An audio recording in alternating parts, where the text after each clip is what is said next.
Well, for today's Net Check, in a recent and widely reported accident, two young boys playing on the banks of the Pauta River in the city of Jingzhou fell into the water. A number of students from nearby Yangtze University who saw this sprang into action in an effort to save the children. As most of them couldn't swim, they formed a human chain to reach the boys. One of the drowning boys was soon returned to the bank, but as the second was being pulled ashore, one student lost his grip on his classmate. Those in the water panicked and some were swept away.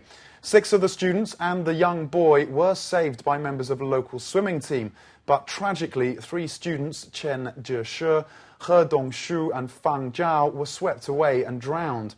The incident has caused a lot of discussion online about whether the students should have attempted the rescue if they weren't capable. Our researcher Duan Yen has been looking into this and joins us now from the newsroom. Yen, what's the reaction to this particular incident? Well, the most controversial part is the fact that most of these students couldn't swim and therefore put themselves at high risk to save the boys. Some have praised them for what they did, calling it a heroic act. Others, though, argue that it's unwise to attempt to save someone if you haven't got the basic skills to do so. They also say that reckless acts like this shouldn't be encouraged in case they lead to further unnecessary death. And what about the reactions of fellow students from the university to this tragedy? Of course, many students post their condolences, and a group has held a vigil for the 3 who died.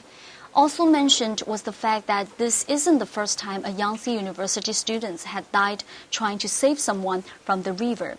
And while a lot of students feel understandably proud of their classmates, others feel it's high time the university authorities gave training on how to react in a situation like this, as well as providing swimming classes for the entire student body. Thanks, Yen. Well, Tom, it's certainly a very tragic story, and of course, it's a difficult situation of, I don't know what I would have done if I was in that situation. Yeah, an impossible situation, and one you just wouldn't know how you're going to react until you're in that situation.